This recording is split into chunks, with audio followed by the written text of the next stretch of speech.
it started off 4 o'clock in the morning when I started. So my cardio, then I had breakfast. Then I could work. Some of y'all have no idea what 4 a.m. looks like. Because you're too busy sleeping in. I'm pretty sure I wake up earlier than all of you. You don't sleep when you're tired. You sleep when we are. Too busy hitting the snooze button multiple times. Excuses sound best. The person is making them up. And if we can really be honest, some of y'all don't even go to bed until about 4 a.m. If you can get up before the rest of the world is awake, right? Before the enemy's awake, you can get so much done. You're so much more productive. Stop feeling sorry for yourself. Wake your ass up. And they ask me, why are you up so early? Take responsibility to make your life happen. Awaken the beast inside. Wake up at 4 a.m. So I begin to tell myself there must be a reason. When you have something to do, when you have someone to love, when you have something to look forward to, you get up in the morning. The people who have something to look forward to don't need an alarm clock because they have a reason for being. If you want to have one of the best lives in the world, which is you live on your terms, you have to pay your dues to get there. You've decided that you're not going to allow your circumstances to define you. You've decided that you're not going to allow the events, things, people, life determine who you become. You got a problem with your life. You got a problem with your environment. Do something about it. If you want more freedom in your life, you have to have more discipline. If you do what is easy, your life will be hard. But if you do what is hard, your life will be easy. You decided that you're not going to go through life being a whiner, being a complainer. You're going to take responsibility. Sure. The greatest ability that God has given humankind is love and powers.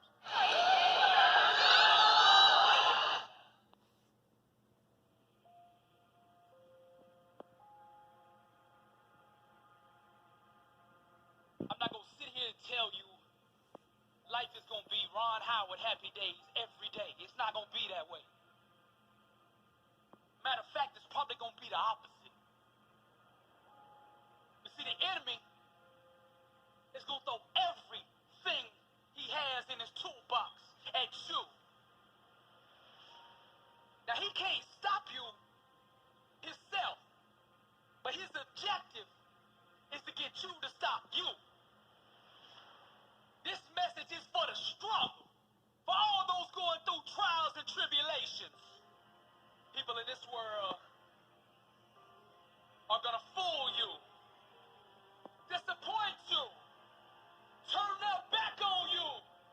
The closest around you are going to give up on you. And when things hit the fan, everybody's going to run. You're going to look around and you're going to be all alone. I'm just keeping it real with you because somebody out there needs to hear what I'm saying. This ain't a motivational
talk to you about you. I'm here to talk to you about compromising your life. When are you going to stop compromising your life for what everybody else wants you to do? It is your life. Stop trying to sit there and trying to impress everybody. Stop trying to be everybody's friend. Stop trying to make everybody's days. If you want to do that, then you should give out lollipops and candy. But that's not what life is made of. That's not what life's about.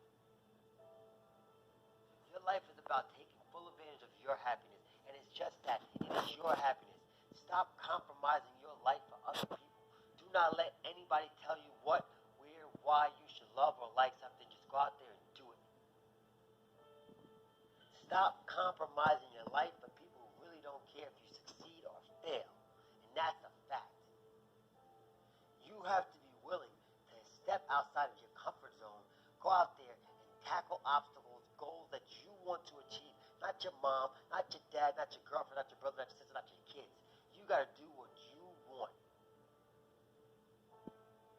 You will not be a good father. You will not be a good husband. You will not be a good wife if you are unable to love yourself. You have the same 24 hours that the billionaire has. You have the same 24 hours that the bum has. What are you going to do with your time? Enough's enough, man. I'm sick and tired of it. Stop compromising who you are for everybody else. I am no longer shy, broken, weak, because you gave me belief. You can achieve anything you want, because now you believe it. I am no longer a sheep living in disbelief. Disbelief that I am not great, that I am not strong, that I am not worthy of this greatness. I am amazing. I am phenomenal. I am capable of all things. And so are you. Oftentimes we allow everyone to dictate what's valuable in our lives. It's because you are now seeing the light. You're an unstoppable force of nature. I am in control of my own destiny. I hold the pen that writes my own story. I come to you vulnerable. You give me armor, make me invincible. You're no longer allowed to ask why. Why me? You now say, try me. This wisdom shall set you free. Free from the chains that hold your imagination, your greatness captive. Anything you put in front of me, I shall break, that I shall destroy. You have the power bestowed upon you to be great.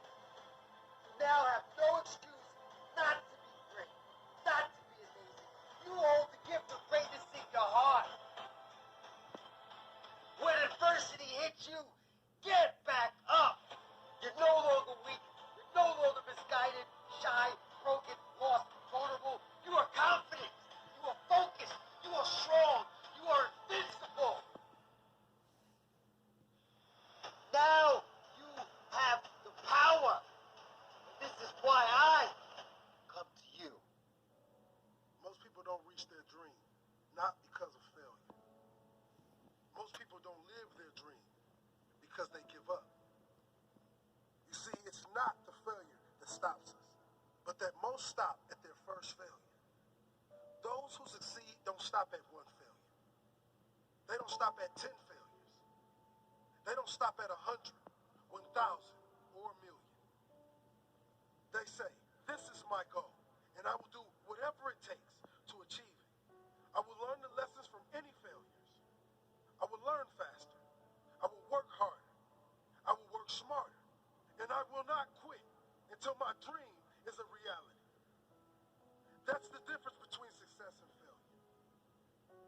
Failure is a massive part of being able to be successful. You have to get comfortable with failure. You have to actually seek failure. Failure is where all of the lessons are. You know, when you go to the gym and you work out, you're actually seeking failure. You want to take your muscles to the point where you get to failure, because that's where the adaptation is. That's where growth is. Successful people fail a lot. They fail a whole lot more than they succeed. They extract the lessons from the failure, and they use that, the energy, and they use the wisdom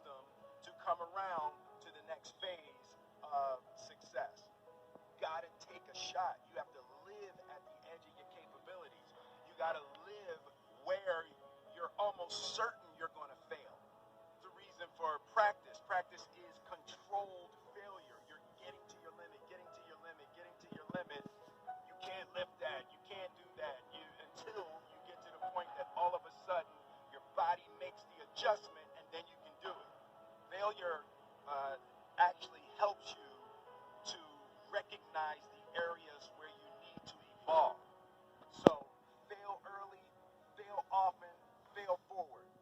Failure makes winners stronger. Failure makes winners hungrier. But it makes most give up. It makes most feel worthless. Winners don't enjoy failure, but they would never let failure stop them. Next time you encounter failure, you got to remember every great thing on this planet is here because the Creator learned what did work, but learned more from what did not work.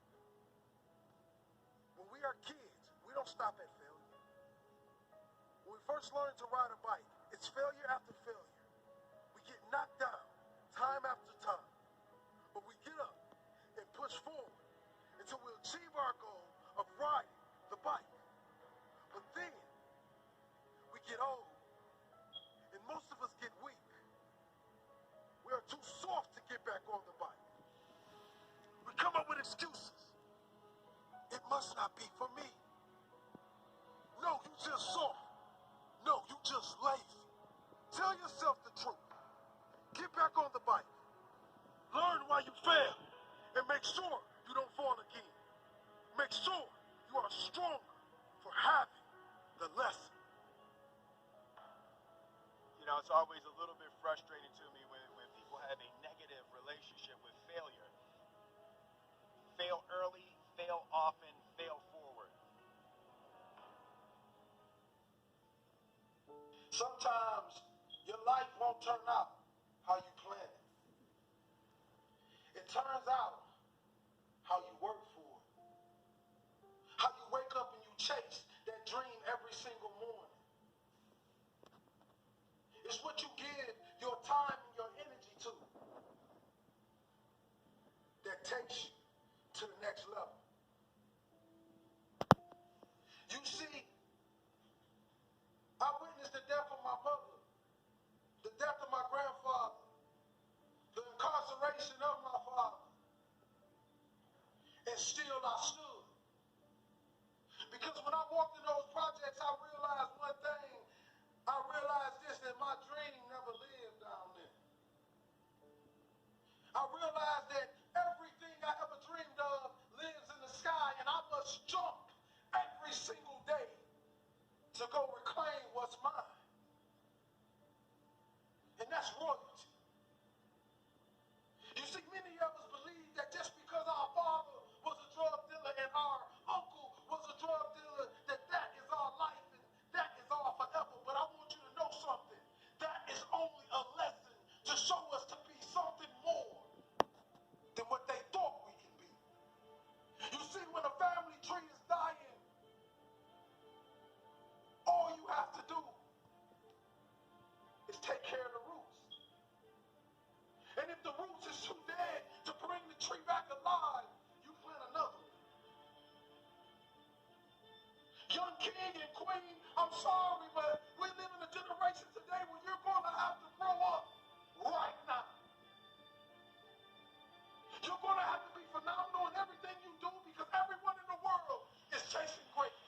And what do you do when a man is going 100 miles per hour and you haven't even started the engine yet?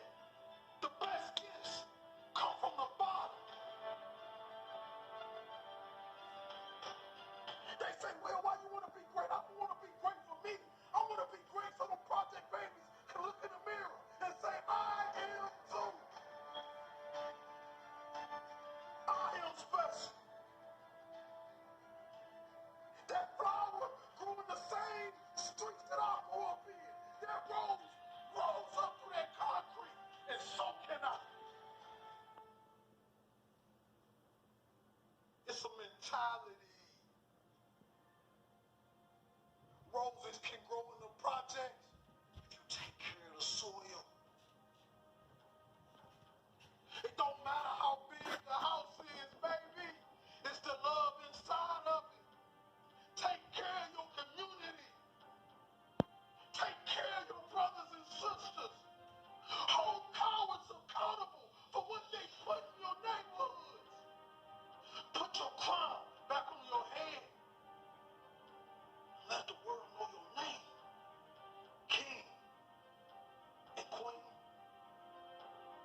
kings and queens today, if you're growing up with nothing and you're growing up without, I want you to look in the mirror and I want you to say these words. I want you to say that I am royalty. I am more of my generational curses. I am more than my drug addict father. I am more than my incarcerated uncle. No, I'm not better than them, but I want to do better for them. I want to give our last name a legacy that will be remembered forever. That when people speak of it, people will smile automatically. See, this type of greatness I'm talking about when I die, they can't even fit another body in the church because what I gave the world. You see all these men standing on top of the world. You think they're special. You think they're everything, but you don't know what they did to get there, king and queen. Are you willing to sell your soul for material things? Because right now, we're losing the battle to the evil, and I'm telling you, young kings, I need you to come back. I need you to come back to the kings and queens that I know you are as great citizens. You know, young kings that walk in the room with his pants pulled up, and young queens that cover her body and only show her face because she knows she's beautiful and she loves the skin she's in. You see, I want to bring us back to that. I want to eliminate the NIGGA mindset and bring the king mindset because that's what we were born of. Royalty. You see, kings and queens' life is like one man standing on one single street. And the Creator says, stay in your lane. If you stay in this lane, you will continue to ride. But if you pay attention to all the other cars, you will crash. What do I mean? I mean, don't pay attention to the next man. Pay attention to the best man. See, the best man is whoever you believe he is because the mind has power. Your mouth and your words have power. I became a speaker by walking into a school after having suicidal thoughts, ready to blow my brains out.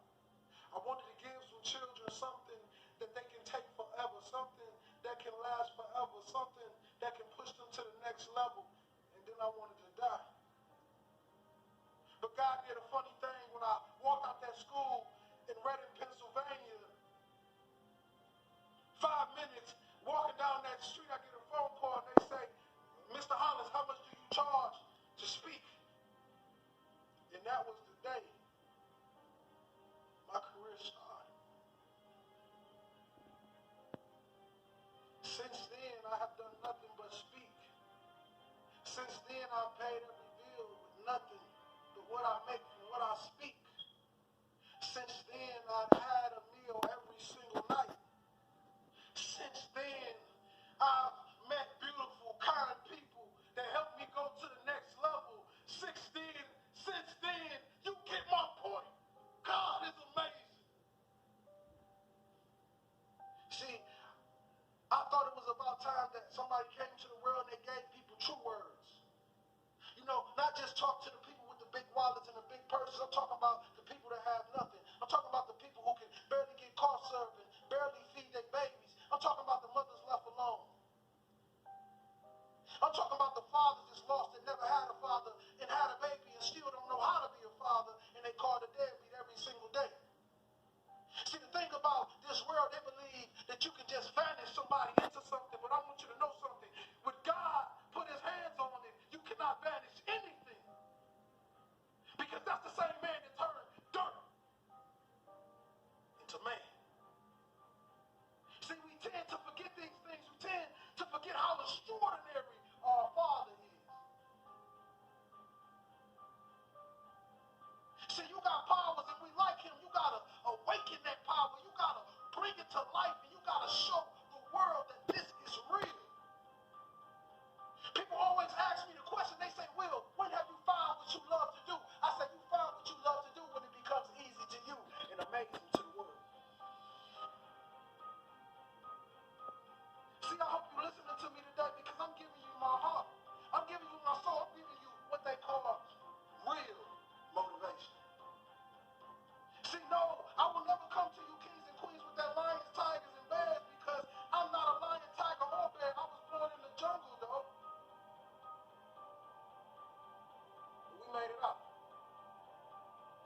told you you can be anything and you believed it.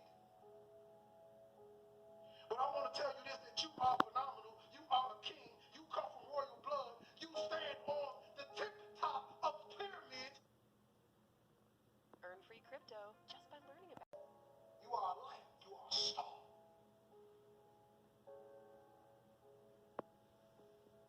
The question is, do you believe you are? Dale Carnegie said, most of the important things in the world have been accomplished by people who have kept on trying when there seemed to be no hope at all. Arise, champion. Now, perseverance transforms average, everyday people into world champions. So the key to victory, the key to success is never giving up. And in order for you to do that, rise, champion, you're going to need a strong why to prevail, a strong reason to keep going. You see, the more difficult your obstacles are to overcome, the more you must keep your reasons for succeeding in front of you. Vince Lombardi said, the difference between a successful person and others is not a lack of strength, not a lack of knowledge, but a lack of will. Success is not about how you look on the outside. Rise, champion. You might look like a Lamborghini, mean and clean everywhere you go. But see, I'm interested in what's under the hood, because that's what really matters. When life hits you with that brick, and you get knocked down on that mat, and I'm talking to the Linda Rouseys of the world, the ones that have been knocked down once and twice, and everybody out there is calling you a failure, everybody out there saying it's over, what are you going to do? Rise, champion. I don't even think they should be able to call you a champion until you've been beat, because even losers keep going when they're winning.